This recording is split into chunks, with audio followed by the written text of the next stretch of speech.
Good morning બાળકો. કેટાલાઇઝર modern school ધોરણ 4 વિષય છે આપણો સામાન્ય જ્ઞાન. વિષયાંક છે પાઠ 5 ગુજરાત પરિચય. તેમાં આપણે લેક્ચર 1 માં પાઠ 5 વિશે આપણે ભણી ગયા છીએ. તો હવે આપણે પુસ્તકમાં સ્વાધ્યાય પૂરવાનું છે. તો જો આપણે પાઠ 5 માં ગુજરાતમાં કઈ નદીઓ, હવા મથકો, શહેરો, જે બંદરો જે આવેલું છે તેના વિશે આપણે અભ્યાસ કરી ગયા છીએ. તો હવે અત્યારે આપણે સ્વાધ્યાય પૂરવાનું છે. તો બધા જ બાળકો પેજ નંબર 10 કાઢો. બધા જ બાળકો પેજ નંબર 10 કાઢો. તેમાં જો કૌંસમાંથી યોગ્ય શબ્દ પસંદ કરીને ખાલી જગ્યા પૂરો. તો તમારે પણ પૂરવાની છે, બરાબર છે? તો જો પહેલું જ છે ગુજરાતનું પાટનગર ખાલી જગ્યા છે. તો જો અહીંયા કૌંસમાં આપેલું છે ગાંધીનગર અને અમદાવાદ. તો આપણે ભણવામાં શું આવ્યું છે? ગાંધીનગર. ગુજરાતનું પાટનગર ગાંધીનગર છે. તો લખો ગાંધીનગર. બરાબર છે? યાદ રાખજો કે ગુજરાતનું પાટનગર ગાંધીનગર છે. પછી બીજું, ગુજરાતનું સૌથી મોટું બંદર ખાલી જગ્યા છે. ઓખા કે કંડલા? તો જો શું આવશે? કંડલા આવશે. ગુજરાતનું સૌથી મોટું બંદર કંડલા છે. કંડલા. ગુજરાતનું સૌથી મોટું બંદર કંડલા છે. ત્રીજું છે ખાલી જગ્યા ગુજરાતનું આંતરરાષ્ટ્રીય હવા મથક છે. ગુજરાતનું આંતરરાષ્ટ્રીય હવા મથક છે. તો વડોદરામાં છે કે અમદાવાદમાં? તો કે અમદાવાદ. શું આવશે? અમદાવાદ. અમદાવાદ ગુજરાતનું આંતરરાષ્ટ્રીય હવા મથક છે. બરાબર?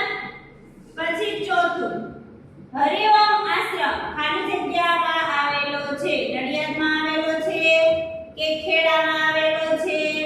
તો હરિઓમ આશ્રમ છે તે નડિયાદમાં આવેલો છે. ક્યાં આવેલો છે? નડિયાદ. પછી છે પાંચમું, વેળાવદરમાં ખાલી જગ્યાનું અભયારણ્ય છે. કાળિયારનું છે કે વાઘનું છે? તો કે વેળાવદરમાં કાળિયારનું અભયારણ્ય છે. તો પાંચમામાં શું આવશે? કાળિયાર. કાળિયાર. પછી છે છઠ્ઠું, તો કે વડતાલમાં ખાલી જગ્યાનું મંદિર આવેલું છે. વડતાલમાં રણછોડરાયનું મંદિર છે કે સ્વામિનારાયણનું મંદિર છે? તો વડતાલમાં સ્વામિનારાયણનું મંદિર છે. તો ત્યાં શું લખશો? સ્વામિનારાયણ.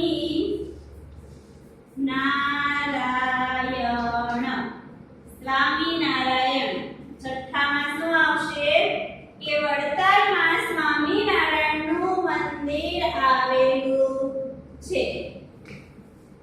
પછી છે સાતમું, પોરબંદરમાં ખાલી જગ્યા ગાંધીજીનું જન્મસ્થાન છે. સુદામા મંદિર કે કીર્તિ મંદિર?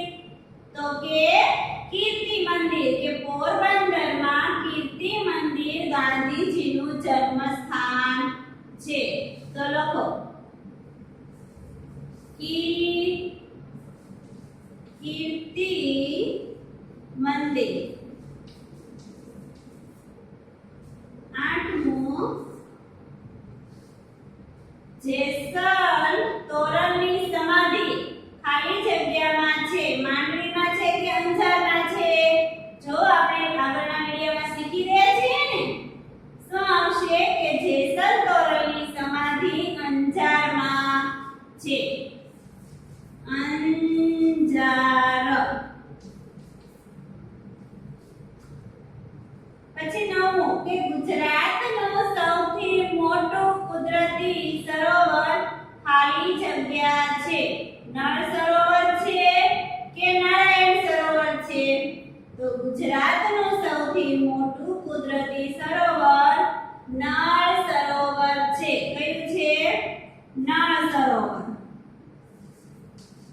નળ સરોવર. નળ સરોવર.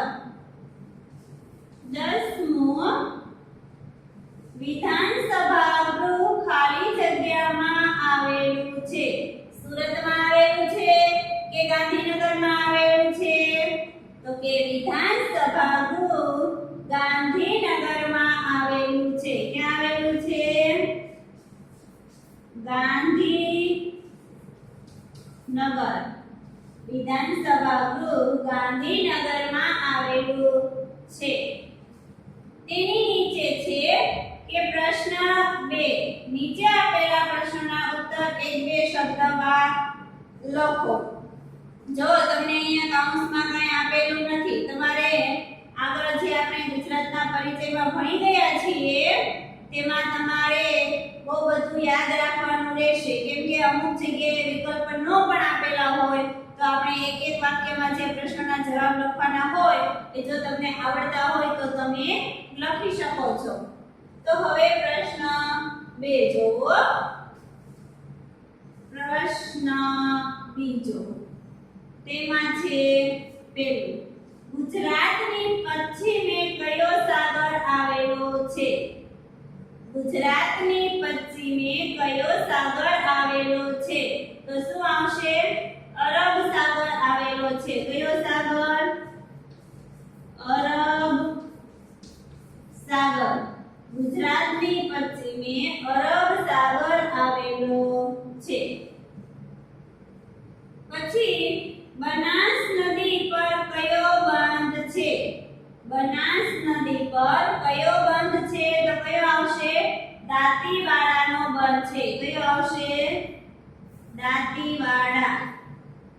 દાંતીવાડા. ત્રીજું, કમાટી બાગ ક્યાં આવેલો છે? કમાટી બાગ ક્યાં આવેલો છે? વડોદરામાં. ક્યાં આવેલો છે? વડોદરામાં. કમાટી બાગ વડોદરામાં આવેલો છે. સાબરમતી આશ્રમ ક્યાં આવેલો છે? સાબરમતી આશ્રમ ક્યાં આવેલો છે? અમદાવાદમાં. ક્યાં? અમદાવાદમાં. અમદાવાદમાં આવેલો છે. પછી અશોક શિલાલેખ ક્યાં આવેલો છે? અશોકનો શિલાલેખ ક્યાં આવેલો છે? જૂનાગઢમાં. ક્યાં આવેલો છે? જૂનાગઢમાં. અશોકનો શિલાલેખ જૂનાગઢમાં આવેલો છે. અમૂલ ડેરી ક્યાં આવેલી છે? તો કે યાદ રાખજો, એ તો ખાસ યાદ રાખવાનું, એકદમ સહેલું છે કે અમૂલ ડેરી આણંદમાં આવેલી છે. ક્યાં આવેલી છે?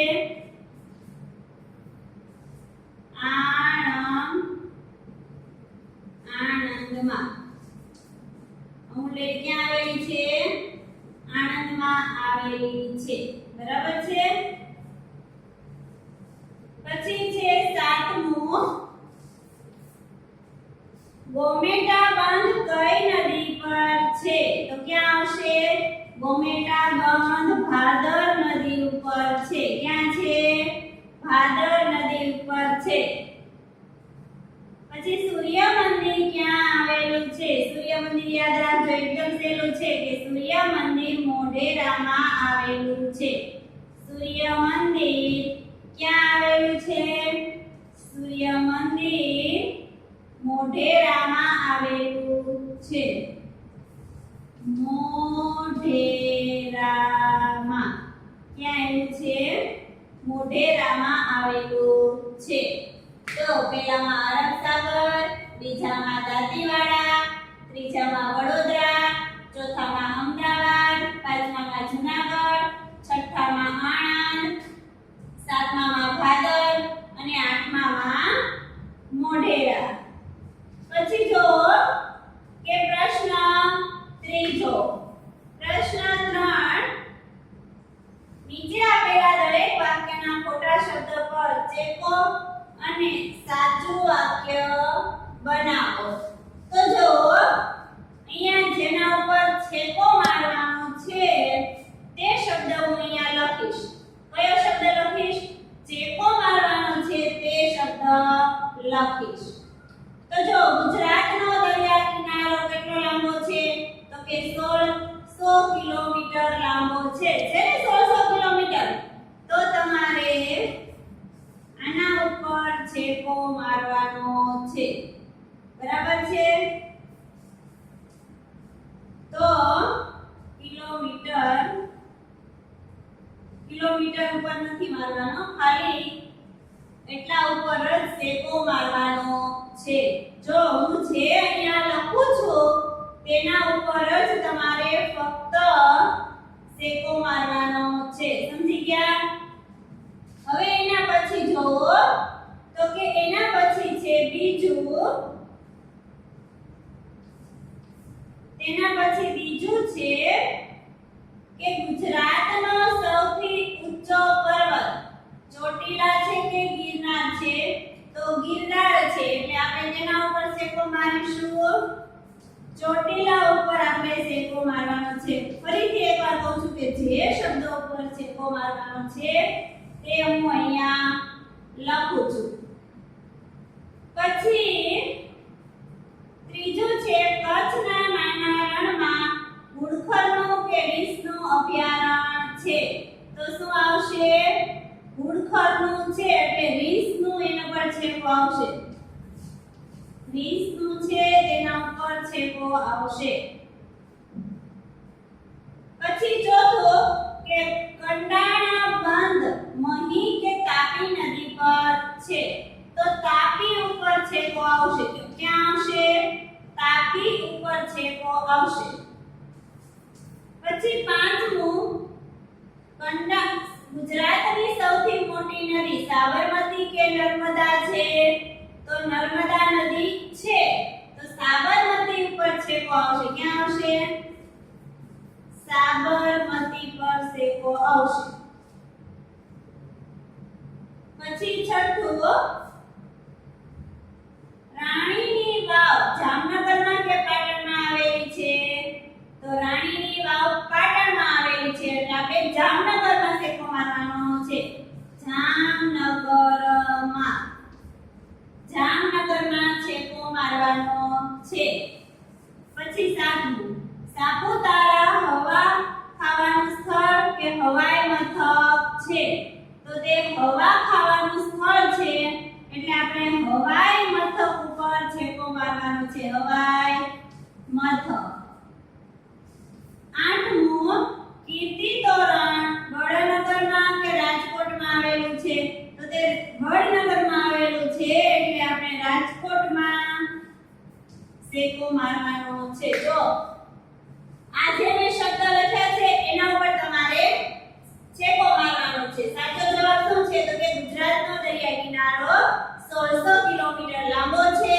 ગુજરાતનો સૌથી ઊંચો પર્વત ગિરનાર છે અને કચ્છના નાના રણમાં ઘુડખરનું અભયારણ્ય છે અને કંડાણા બંધ મહી નદી પર છે અને ગુજરાતની સૌથી મોટી નદી નર્મદા છે. પછી રાણીની વાવ પાટણમાં આવેલી છે. સાપુતારા હવા ખાવાનું સ્થળ છે અને કીર્તિ તોરણ વડનગરમાં આવેલું છે. બરાબર છે? તો હવે આ આગળનો જે પાઠ છે તે આગળના વિડિયોમાં ભણીશું.